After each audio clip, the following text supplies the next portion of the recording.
దుష్టశిక్షణ శిష్టరక్షణకు యుగయుగాన జన్మిస్తానని చెప్పినవాడు శ్రీకృష్ణుడు. కృష్ణుని గురించి ఆయన చెప్పిన మాటలు గురించి ఎంత అర్థం చేసుకుంటే జీవితం అంత పరిపక్వత పొందుతుంది. అలాంటి శ్రీకృష్ణుడి మమకారం ఎలా జరిగిందంటే, ఒకనాడు దేవకి తన భవనంలోని మేడమీద గది ముందరున్న విశాల ప్రదేశంలో నిల్చుంది. యథాలాపంగా ప్రకృతిని పరవశించి చూసే ఆమె ఆకాశాన్ని చూసింది. నీలాకాశం కదిలే మబ్బులపై కళ్ళు పడ్డాయి. ఇలాగే ఉంటాడు నా పిల్లాడనుకుంది. అలాగ చూస్తూ నిల్చుంది. వినీలాకాశంలో మబ్బులు చెల్లాచెదురయ్యే వరకు పిచ్చిదానిలా చూస్తూ నిలబడింది.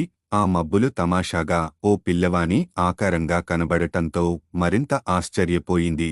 ఆ ఆకారంలో దేవకి కాళ్ళు, చేతులు, మరచిపోలేని కాళ్ళు, ముఖం స్పష్టంగా చూసింది. ఆ మేఘశ్యాముని తలుచుకుని మురిసిపోయింది. ఆ సమయంలో గర్గాచార్యులవారు వసుదేవుడు అక్కడికి వచ్చారు. ఆమె ఆనందంలో పాలు పంచుకున్నారు. కులగురువులు దేవకీయశోదల ప్రియ సంతాన జాతకాన్ని చూశారు. మహర్షులు పండితుల సూచన ప్రకారం ఆ పిల్లవాని పేరు క చ ఘ ఇలతో ప్రారంభమవ్వాలి. తమాషాగా దేవకి ఊహించుకున్న ఊహల ఘనశ్యాముడే ఆ పిల్లవాడి పేరయింది. దేవకి ఆరాధనలోని ఆంతర్యాన్ని గ్రహించిన వసుదేవుడు ఆ మర్నాడు మేఘశ్యాముని ప్రతిరూపంగా ఓ నల్లపాలరాతి విగ్రహాన్ని తెచ్చి ఆమెకిచ్చాడు. అందుకెంతో సంతోషపడిన ఆమె ఆరాధనను ఆ విగ్రహంతో ప్రారంభించింది. ప్రాణప్రదం చేసుకుంది. దానికి ఘనశ్యాముడని పేరు పెట్టుకుని మురిసిపోసాగింది.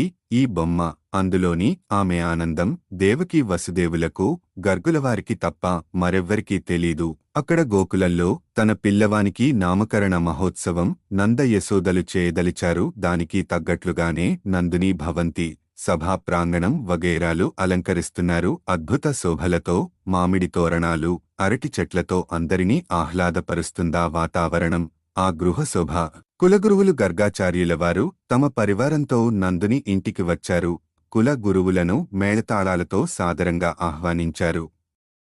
నందుడు కులగురువులను విలువైన బహుమతులతో గౌరవించాడు. యశోద తన ముద్దుల పిల్లవాడిని తెచ్చి కులగురువుల చేతిలో ఉంచిది. గర్గులవారు తన అదృష్టంగా ఆ పిల్లవాడిని స్వీకరించి పూజ చేయించారు. పాలు, తేనె నాకించారు. ఆచార వ్యవహారాల మధ్య ఆ బాలునికు కృష్ణుడని నామకరణం చేశారు. ఇలా కృష్ణుని నామకరణం జరిగింది.